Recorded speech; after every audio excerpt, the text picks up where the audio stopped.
digital communication tools are really good at how to use it. That's how they work, actually. Alrighty, good afternoon. Building My name is Mangold. We'll talk a little bit today about software-defined radio. So this is some really, really cool stuff. You can find a lot of information online about this. But one of the things that I found was sort of interesting was everyone that I talked to talks about the week or two that it took them to figure out what you had to do to get going. And when you actually figure it out, you find out how staggeringly simple it is. You don't feel very smart after that, but who am I? None of the people here endorse anything I'm talking about, so I'm an information assurance security officer for the Army. I'm with the defense contractor, Dynamic Innovation Systems. Vice President of Florida Cyber Alliance, Vice President of Central Florida ISSA, and obviously have too much on my hand, too much time on my hands. So I'm going to talk about, kind of hit the agenda really quick. So first of all, what is software-defined radio? I'm going to talk very, very generally what is software-defined radio and what makes it so cool. And then I'm going to jump right in. I'm going to show pretty much everything we do in terms of examples and live demonstrations, with some exceptions, which we'll talk about. Just as a quick note, apparently I didn't realize we are demoing in a Faraday cage here. It's actually kind of interesting. I can pick up 105.1, which I believe is a 1,000-watt broadcast FM station in the halls. Can't pick it up in these rooms. Wow. So that is pretty interesting, and it's also inside incredibly noisy. So interesting stuff there. So we're going to do some demos, show some cool stuff there, and then I'm going to show you how to get started really, really cheap with the SDR technologies, kind of the hacker version. And oh, by the way, you can buy this stuff here. So before we get started, there's the legal disclaimer here. All right, we're going to talk a little bit about capturing pager data, and I'm going to touch on capturing GSM, cell data.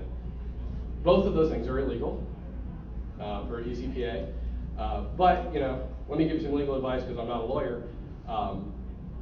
Yeah, so at your own risk. One of the things that we'll look at continuously through all this is everything we're going to do today, everything we're going to show today, is all passive. All right. So by saying that you can't capture pager data, nobody's going to find you capturing pager data unless you are stupid enough to present on it. So now if you go on YouTube, you'll find all these examples of, here, hey, 5 minutes of pager data. I do have some examples. However, they were from other countries where it's actually not illegal to do this. So we're talking about what is software-defined radio. Got the tail end of a cold here, so traditional radio, essentially what you have to do is you have to tune into a frequency. So you sample at a certain frequency at a certain rate, and you generally get one frequency with variation with a bandwidth in. So that's great, and it serves us well, and it's served well for a number of years. But software-defined radio, and this isn't terribly new, it's just become terribly cheap, allows you to do some really cool stuff. Essentially what we do is instead of sampling at one frequency, we sample at a baseband frequency, or a baseband signal. So not exactly the correct term, but it's good enough. So as opposed to sampling, look at this example here, this radio set to 14 megahertz. As opposed to doing that, the devices that I'm going to show you will sample between 22 megahertz and 1.7 gigahertz all at once. Sends that data into your computer, into a monitor or some other piece of software, and then you carve out what you want to listen to, you demodulate how you want to do it.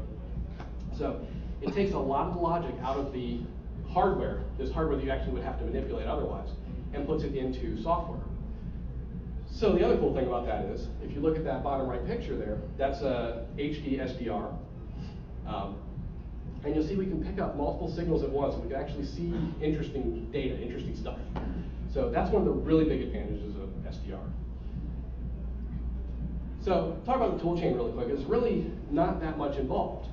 And in reality, really all you need are those first three pieces to really get started. And you can tell I'm an artist, by the way. The antenna, a simple SDR receiver, some sort of a control interface, a monitor.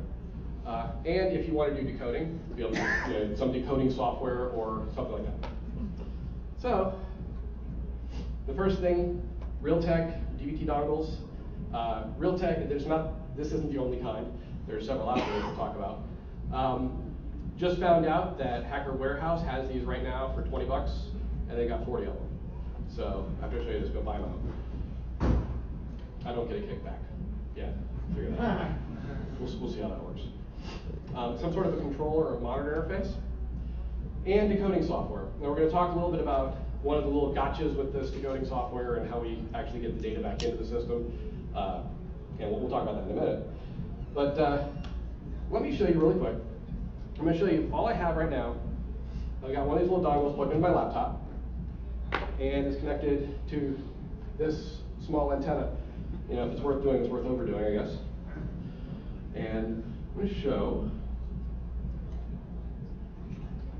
what this looks like.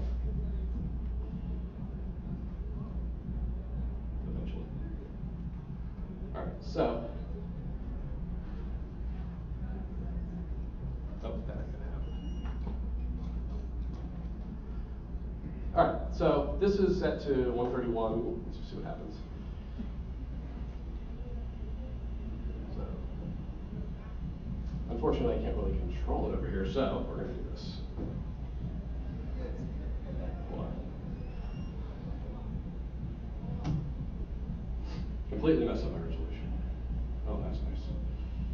All right, so we're looking at 131 megahertz, and this is not showing us anything really interesting.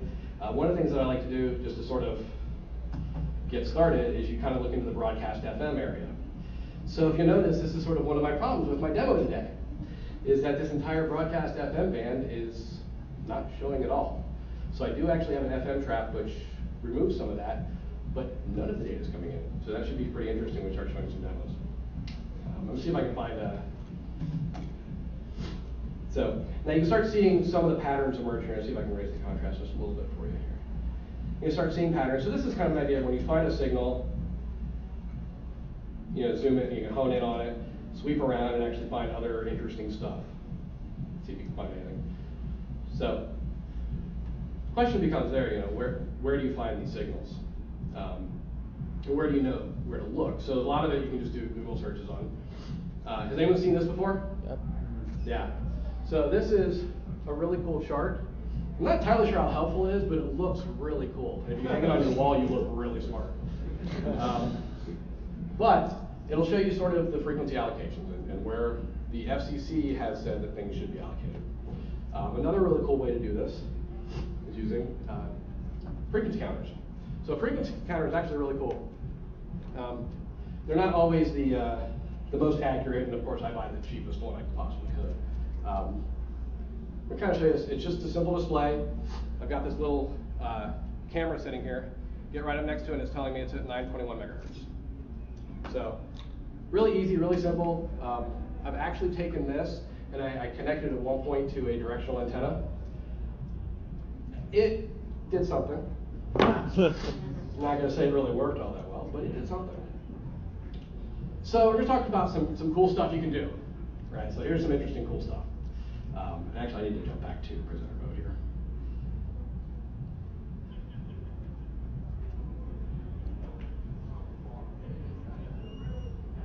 Okay, cool. So one of the really cool things, I just don't have time and patience to do this. But if you have a directional antenna, you can actually track satellites. You can go online, you can find out where they're going to be. And you can actually download all these cool weather maps, the IR map, the color, the black and white, all these maps. And it's actually really interesting because it's completely unencrypted, and that's sort of going to be a theme throughout all of this, is that everything I'm going to show you is all unencrypted data that's out there just waiting to be taken, right? This is really cool, so you can watch, and there's a really good demo I saw on YouTube, a guy from Spain actually tracking it going over his house, and he's watching the weather map come in and everything, and he'll switch between the IR and it. Very, very cool stuff. So that's one of the, sort of the cool things. So I'm going to kind of move from the cool stuff on to the more kind of scarier stuff. Very good. So look at, personal data. So we just ooze RF. Everything we do is as RF, and these are actually the things that are intended to put off RF, right? I've got an example here of a baby monitor that I picked up at my house. I've got an antenna very similar to this one. It's in my attic, about 20 feet up. And I have no idea where it came from, but it's actually this really creepy sound.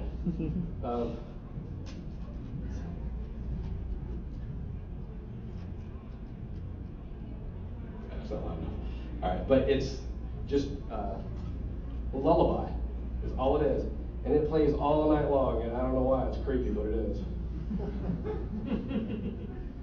Video cameras. So video cameras like this, and there's generally three frequency ranges that they will broadcast on, 400-ish, 450 I believe, 900, and the 2.4. So there's some others getting up higher. So obviously with this dongle, I can only go up to 2.2 gigahertz. I can't hit any of the 2.4. But this video camera data is put out there, I believe it's NTSC encoded, and you can pick it up. So that's baby monitors, right? People with their cameras in the house. I picked that up as this guy here from 60 feet away. I put it in the back of my house, walked out the front of my house, walked across the street, and I was picking it up with this dongle and this little dinky antenna. So, I think probably the biggest concern with that is I'm not entirely sure that anyone buys a baby monitor with any thought that somebody's going to or would be able to listen in on. And that's another interesting theme, is that there's, I think, this expectation that some of this data is private, and it's expectation that some of it may be encrypted, and it's not, and we don't really ever check on it. Key fobs. So this is actually really kind of funny. I recorded with that same antenna setup, and all I was trying to do, I swear, all I was trying to do was just get my own key fob. That's all I wanted to do. And it took me forever to wait for all the other key fobs to stop transmitting, so I could just capture one. I have no idea how far away they were coming from, honestly. Walked outside, and they were going crazy. And I walked outside and looked around, and there's nobody at their cars. So, interesting. You do the math on that, and you see kind of what the potential is for how far they could be transmitting, and it's pretty scary. Home automation stuff, so the little, turn my lights on, it's like that stuff's all broadcasting, and that's just encoded. It's not encrypted in any way. So, the home automation stuff is a good example of just a simple replay attack. You take that stuff and catch it and replay it, and you're good. A lot of the key fobs will do key rotations per click, I guess. So one of the things I want to show you here, which is another quick tool, and this one's not on there. All right. So this is called TV Sharp. Oops. So TV Sharp allows you to, obviously, listen in on TV signals. So if you'll notice, why did that happen? So you'll notice,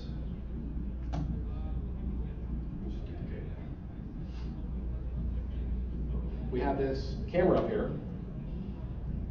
and, oh great.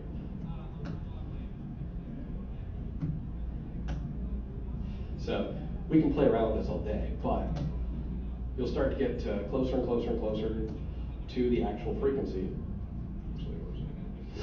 And you'll start to be able to pick up the actual signal. So it's not going to play friendly for me right now for some reason.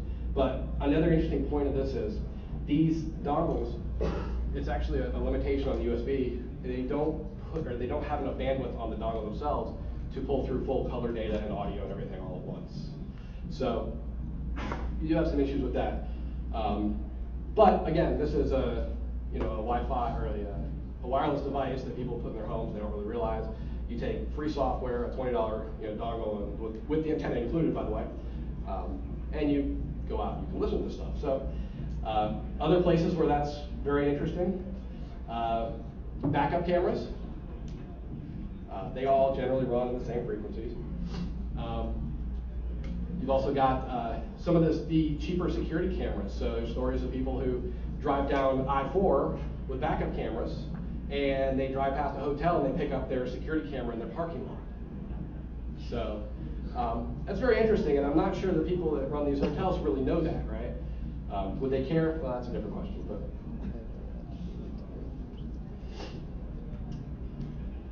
So,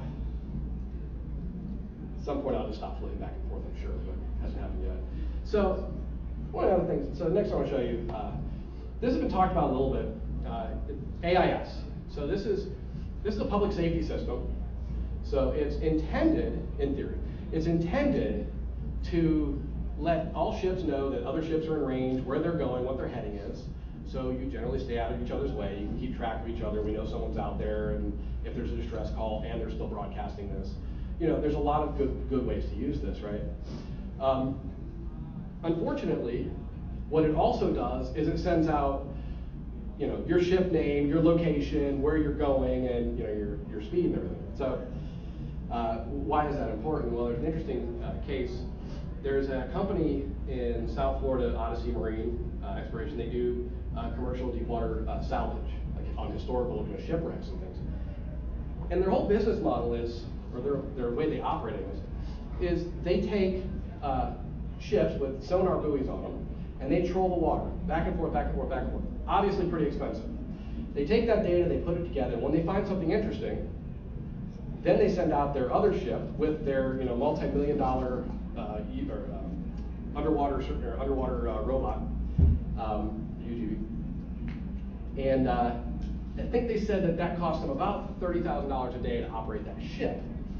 So what's interesting is, what happens when you have competing companies that can either just say, oh, they're sitting over that site for 3 days.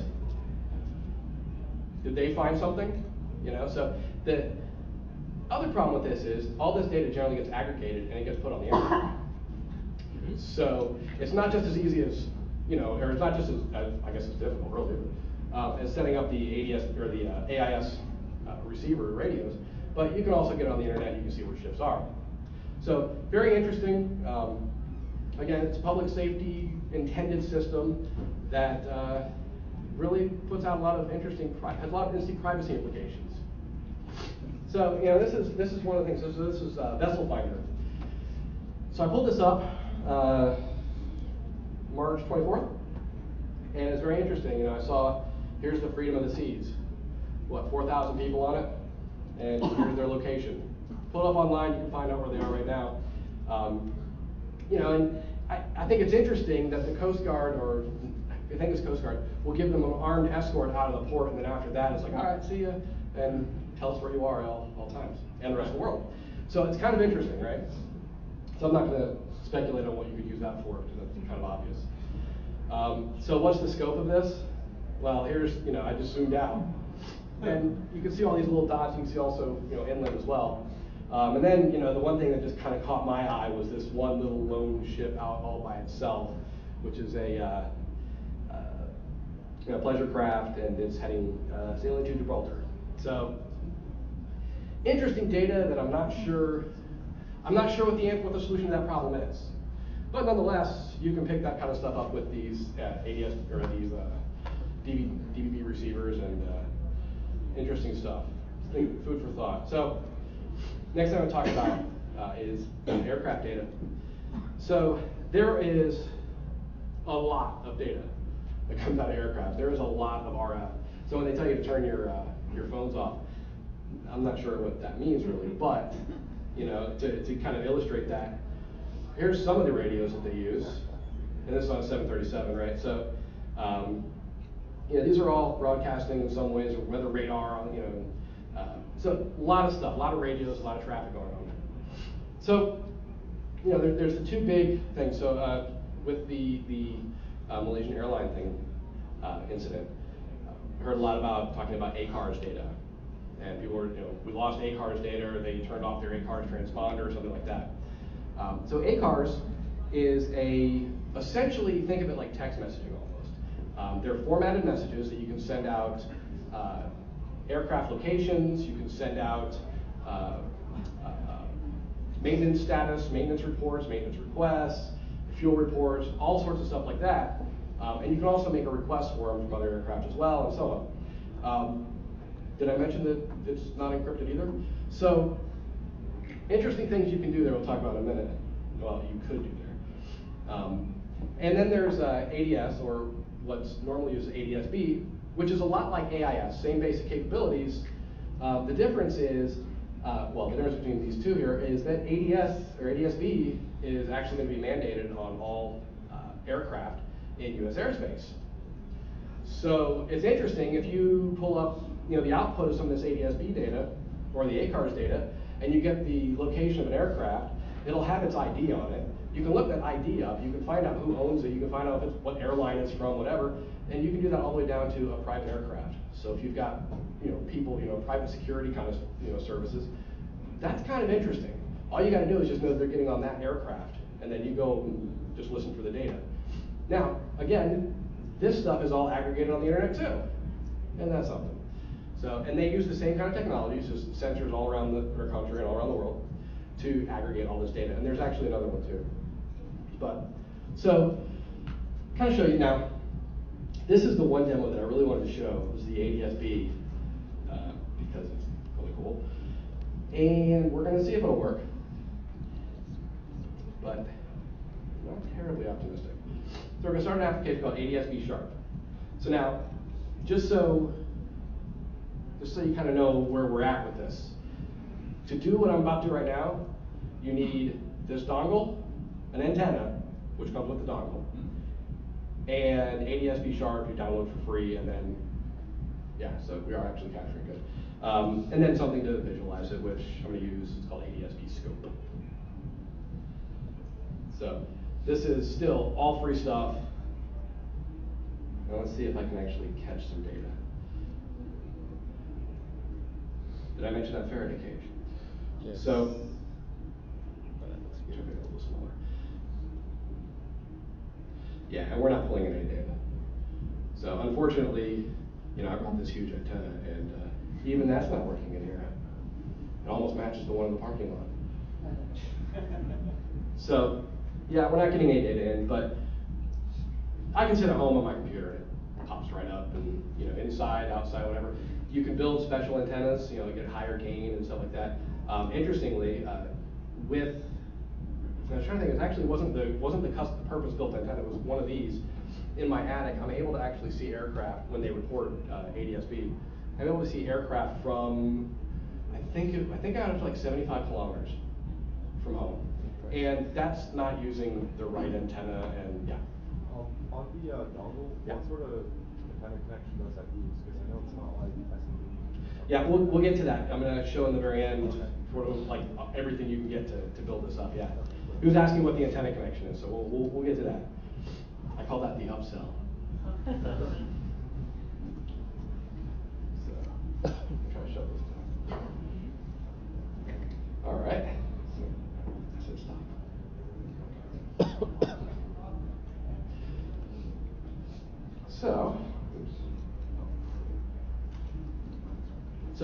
And then the next one I want to show is the ACARS data. So the ACARS is actually a lot more interesting. Unfortunately, I wasn't able to capture any really good ACARS data, and I'm definitely not going to be able to get it here. But ACARS is pretty interesting, and there's some interesting potential vulnerabilities with that. I'm going to show you this one piece of software, and actually I don't see it recommended that often for this, but it's super easy. And it's called PDW. So PDW has its fame in pager decoding, but it also does ACARS. So what I'm going to do is I'm going to put this over here, and then we'll just show it really quick, and you'll actually hear the ACARS data.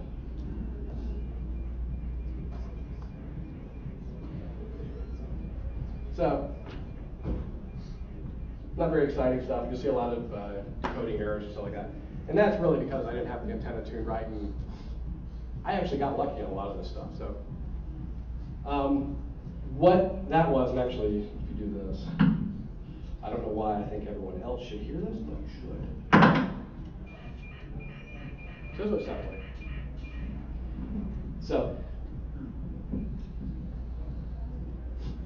So what we're doing there is we're just pulling that data. I was actually able to save the audio of it through SDR Sharp, which is that first monitor application I showed. Save the audio of it, and then we just replayed it so we can actually visualize it. So pretty interesting stuff. So,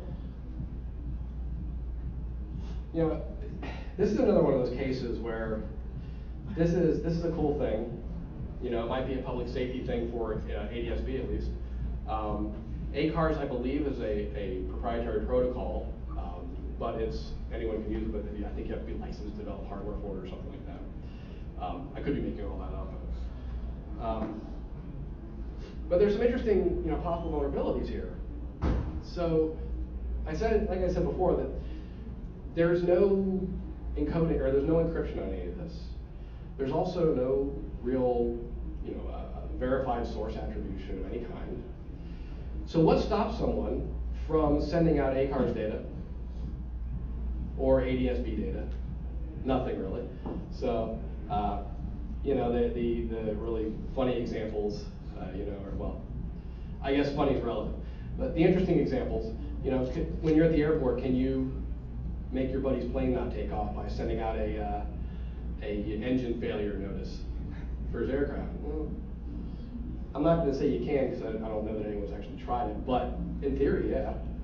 One of the interesting ones from a DEF CON talk that I was watching is, that's part of ACARS is also of knowing where other aircraft are. If one of those aircraft were to be too close, you might get that, take evasive maneuver, the pull up warning and all that stuff.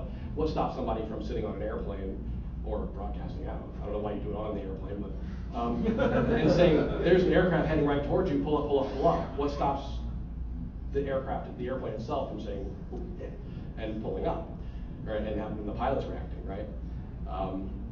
The short answer is nothing's really stopping that, right? So we can't actually send with these dongles, but we can receive. So don't try. So interesting stuff, and that's actually really kind of scary. And these things are. I think the worst part is these things are known. These are known vulnerabilities. Just when they were developed, nobody ever thought, like most things, who would do that? What if you send in bad data? Well, who would do that? Okay, it's that same game. So, pager data. So that little legal disclaimer I said at the beginning, I'm too pretty for prison. So, I have some sample data, highly anonymized, that I'm actually going to show you. And it's sort of interesting, and I'm not going to say that you can, but you could, pull this data straight off of these USB dongles using PDW, the same application. So, without further. So we'll kind of, who still uses pagers? A lot of people still use pagers. It is scary how many people still use pagers, right? So, obviously medical community. I think this one's kind of obvious. What I don't think people realize is that it's all unencrypted data. This is all just simply encoded data. So you look at this right here, and okay, we got, Jane Doe is in intensive care in dialysis. All right, John Doe, 80, has a DNR, respiratory failure, COPD, came from the emergency rooms. Dr. Smith, location is in the medical building. So what room are they in? Room 1, 2, 3. That's kind of scary stuff. Right, I'm not entirely sure everyone should know that. It's, if nothing else, it seems like a privacy issue to me, especially when you start looking. This is my personal health record, and DNRs. These are very private matters, and my question is, in high tech, I don't really belong here, I guess, but can you really be HIPAA compliant if you are broadcasting your patient's data just unencrypted? Yeah. So compliance is the funny word, right? So that's a problem. And, unfortunately, I think part of the issue is that there is still, I started doing some searches thinking, people must be using pagers because it's just what everyone uses. And then I found 3 different pager companies that have these really great propaganda videos talking about how great the pager networks are by comparison, or compared to the cellular networks. So that was very interesting. Talk about how, the cellular networks may go down, but the pagers will still work.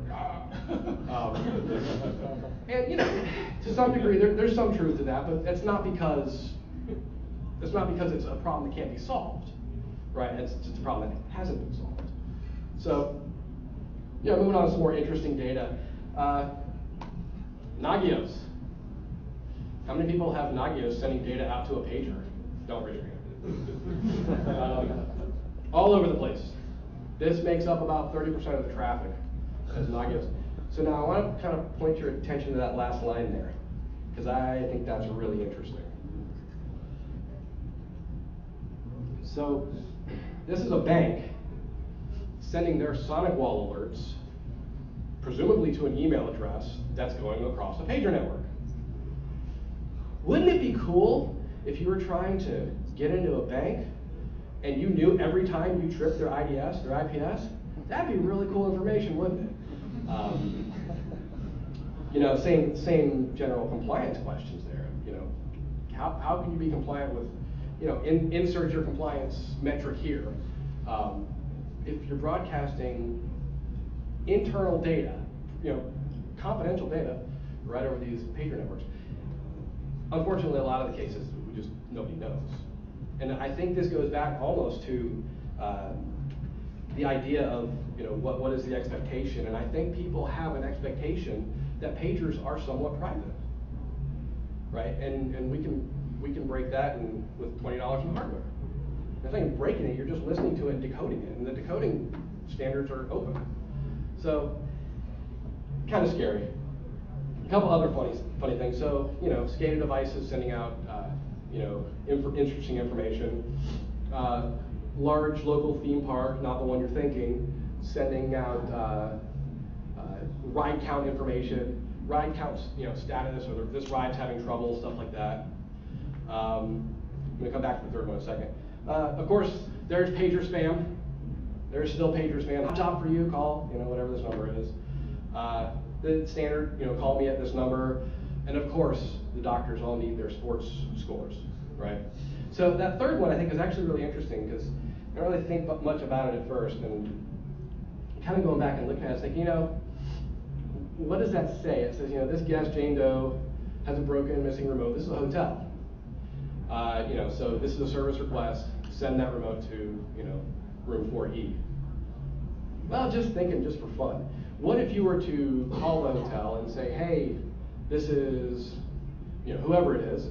I just checked in. I'm at the store. My remote's broken. You know, can you send me a remote? Just have it there when I get back. I don't remember my room number. Well, then you watch the pager network and you get the room number. So interesting little tricks you can start to play. And again, this is all just sitting out there for listening. Again, illegal. However, being illegal doesn't make it impossible by any means. So interesting stuff. So there's another one which, again, I'm far too pretty for prison, I think. Oh. You know, cellular data, GSM. This has been out for a long time. You know, AirProbe, Kraken, and you can decrypt you know, the GSM. So it's kind of funny, you know, nobody really uses GSM, or they don't really think they use GSM. Use, you know, your 3G, 4G, or LTE, whatever it is. Well, how does that help you then? Well, if you just jam those other frequencies, the phones will revert back to GSM. And then you got it. So, interesting stuff. And who would know that their phone has just automatically reverted back to GSM? If you're in this room, it probably has, but. I have mine in airplane mode, so I'm safe. So, yeah. So, you know, no, you can't give an SDR talk without talking about some of the Linux tools. And this is really where a lot of this came from. Everything I showed you before was the Windows tool chain. You got to touch on some of this from the Linux side. This is GNU Radio. So the really cool thing about GNU Radio is you pull in your baseband signal off whatever that device may be. So in this case, it's this dongle. And then you kind of build your own radio in software. So you can do cool stuff like, okay, I want to demodulate this. It's an FM signal, it's frequency shift keying, and you go all the way from having this signal to creating packets out of it. And there's obviously a lot of work involved in grossly oversimplifying that. But you can build up these really complex, you know, diagrams on how to do this stuff. And very cool stuff. One of the other kind of, I don't hear a lot of people talk about it. It's really, really cool. It's another application called Baudline. So Baudline has a really, really fast FFT, and it's really, really good for things like this.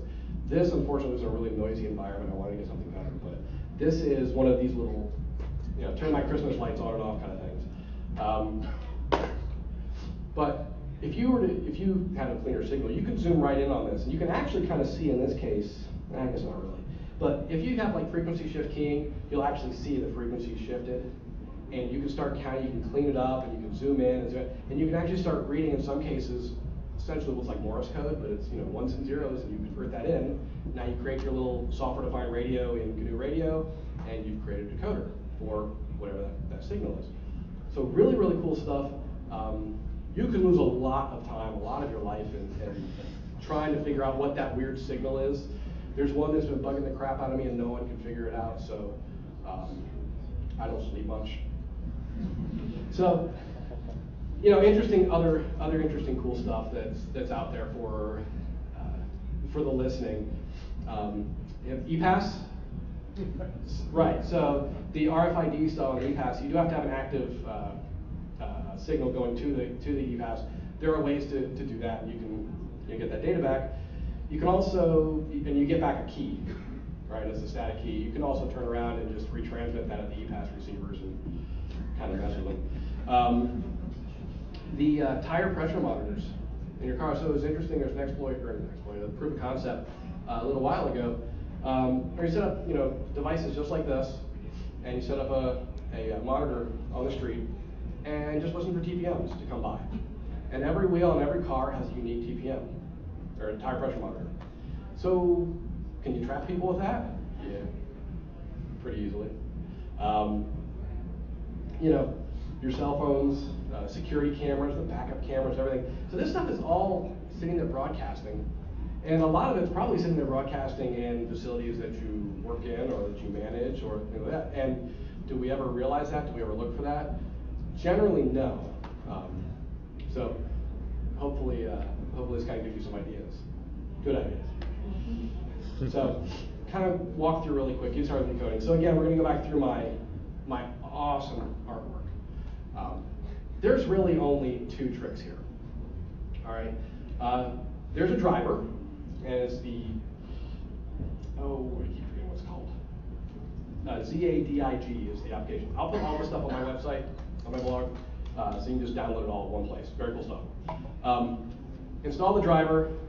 It installs pretty easily, and you're good to go. Unless you put the dongle, or this little dongle, in another USB port, then you have to install the driver again. Don't make the mistake of putting it in a USB hub, because you will drive yourself crazy. I may speak from experience on that. So one of the issues, and kind of, it's that same tool chain, right? So one of the issues that we have, and this is sort of an interesting problem that I ran into, was I played some of that audio for you, and in some of the cases, like ADS-B Sharp, that data was, the ADS-B Sharp application was designed to work with certain devices, one of those being these Realtek dongles. So you've kind of had this issue where we don't want just the audio, we want the audio to be decoded. So somehow you have to get it back, because remember, when you decode that audio out of the monitor, it's just coming out audio, right? It's not coming out as, it's just coming out straight to your sound card. So somehow you have to get that back into an encoding mechanism. So again, there is some software that has that support in it, and it's amazing software, and I'm glad they do it. If it doesn't, which is the majority, there's kind of two ways to do this. There's what a lot of people do, and this is where I kind of got caught up. A lot of people recommend taking a audio cable, and you do line out to line in, and you can do some impedance matching and all that kind of stuff. That even to me seems a little too hackish, and that says something. There's another piece of software called VB Cable, which is a virtual audio card. So, and I'll actually show you that, because this is kind of key to a lot of this. One of the issues that you have, what you need to do is you need to pipe the output of your sound card back into the input of the computer, essentially, unless the software supports it directly.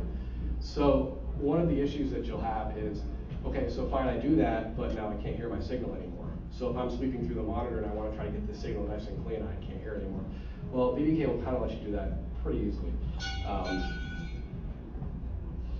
me show you this real quick. So I'm just kind of showing you my sound setting. I'll show you just really quickly what it looks like.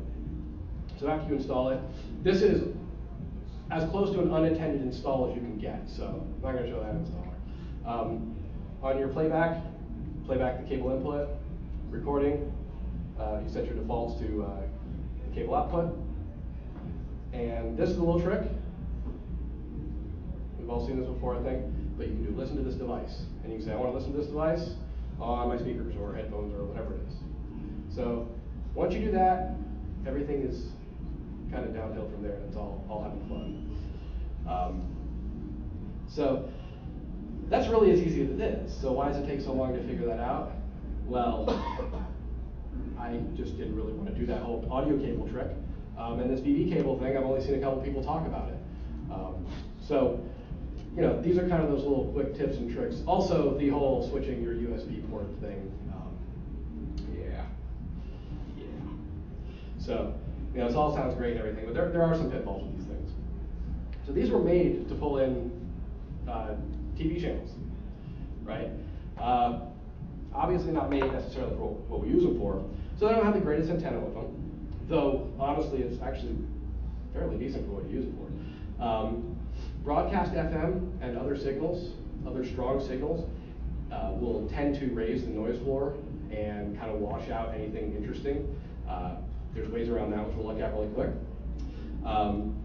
The devices are not shielded all that well, so you can actually have issues where, like I took this thing, disconnected, or I had the antenna connected, but the antenna was in the attic, and I aimed this right at, you know, from probably 5 feet away, aimed it at the dongle, and it was picking up signal. Like, wow, it was picking up really strong signal. So I took and put a metal box in front of it, just the dongle itself, not the antenna, and it all went away. Huh, that's interesting. These things are not shielded very well because they're not made to do this. They can be sloppy with the ranges that they're made for. And they don't have any transmit cable. So how do we make it better? This is the upsell. So to answer your question, it's MCX male connector. This is all, you know, you can get all this stuff on Amazon. Kind of the fun stuff, and this is, you know, where ham radio really starts to kind of play into this and have a lot of fun, is building your own antennas and kind of doing things the sort of the custom way. That's actually a little Wi-Fi antenna that I built. I don't know how well it works, honestly. But you know, the fewer adapters you can put in there, the better. You'll kind of notice I have a couple adapters, but so the fewer adapters, the better. But this actually seems to work out pretty well for me. Typically, because I'm normally doing a lot of this in pretty not terribly noisy environments. Around here, it's awful. So I showed you in that monitor where, you know, you saw the kind of that noise floor, that basic base level of noise going on, and then you'd occasionally see, you know, a peak going on, right? Well, at home with those same settings, that's all the way down the bottom. So this is fun. So, you know, how do we filter out broadcast FM? The one way is you spend $5 at Radio Shack and you buy what they call an FM trap. You'll go to Radio Shack, they'll say, oh, we don't have those, never heard of them. Then you have to tell them to look it up, and then they'll go find it for you. Or you can build your own. You know, again, this is one of those cool ham radio things, build your own little notch filter, and you can kind of filter out all the other noises you're just not interested in. Shielding, again, you know, this was sort of the shielding issues that I had as well. You know, wrap it in tape in some cases. Sometimes that works. I've seen people use foil, and actually I haven't seen anybody with a lot of success using foil. You know, little project boxes, and you know, and even better, the Altoids cans, which demo of the day. Look at that. So, yeah, I know you're impressed. So, you know, and they fit in nicely, and you know, there's a lot of all these cool little projects that use the Altoid boxes. So. You know, what if we want to increase the range a little bit? Well, there's up converters, so you can actually get into some of the HF range. This is the Ham It Up. Again, this is all stuff you can build yourself as well. Ham It Up does a pretty decent job, and that'll get you down below 25 megahertz. Actually, in this case, below 22 megahertz. And then, if you want to spend more money, time to upgrade. So we start talking about transmitting. better filters on the receive end. You get a lot less of this noise that comes in. You know, I think the hack RF isn't out yet. I think it is. I don't know, one of them. But you get up to what they call these USRP devices, which are they're custom made for this, and they are priced as such. They're also really good. So you know, the bottom line of this, I guess, is for $20 you can go and buy this cool little dongle kit, which looks miraculously like this.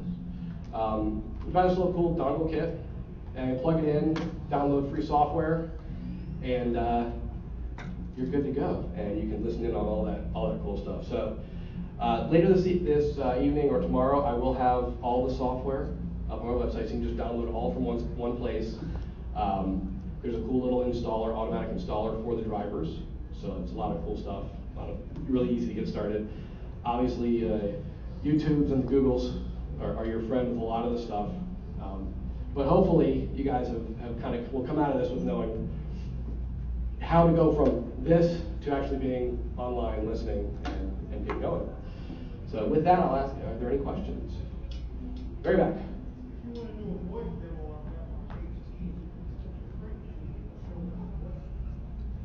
Oh yeah, I can do that. Actually, why I set that up. Any other questions? Yeah, go ahead. When you talked about aggregation of certain data, was that specifically for the vessel finder and the aircraft? And the aggregation, are you talking about aggregation in a public crowdsourced way, or obviously it's being aggregated from the FAA and the Sure. various? So the aircraft data is actually, there's a private company that does a lot of that. And they've got their own node set up. I think they sell commercial software and other services and things like that. But it's a private company that actually has a lot of these antennas set up around, and they actually pull that data in. AIS, I'm not sure exactly where and how they're aggregating that data. But they're aggregating it for purposes of aircrafts and vessel safety, not necessarily to resell sources. I would assume that governments aggregate it for that reason. Okay. But why it's online, yeah, there's private companies who are doing a lot of that. You have any questions? Yeah, that little toy you have there doesn't have native Linux supports. Say again? Linux support? Yeah. Yeah, so you asked about Linux support with this. So really kind of cool. You install Kali, you plug this in, and you do RTL test, and it finds it. At least on my laptop. Assuming your USB stack works, that you roll the dice on that. Yeah, so that works. Yeah. Just out of curiosity, how if you're say you're storing feed that you're pulling in using software-defined radio, how large is the feed data-wise? That's a good question. So there's two ways to do it. And actually, let me show you here. Let me just switch over to okay. And I'll actually show you this on SDR Sharp. So HD SDR is actually one of my, I actually really like, but let's see. We go to recordings. Can we see that up there? No, we can't. Come on. We can just barely see it. So you can record different sample formats. So it's 16-bit audio. But you'll see down here there's two options. You can record the audio or you can record the baseband signal. The baseband, if you have an SSD, you're going to use up your SSD accidentally. So you always kind of generally want to click that into audio, unless you're going to take this and analyze it later. So you could actually record that baseband signal, the whole frequency range for a certain amount of time, and then go back and just reanalyze it later, which is very interesting too. But yeah. I mean, how big is it per second? Oh God. Yeah. I would guess, if I had to guess, probably over 100 meg per second. Yeah. It's huge. You will fill up a drive quick. So I've been told. So, any other questions? Yeah.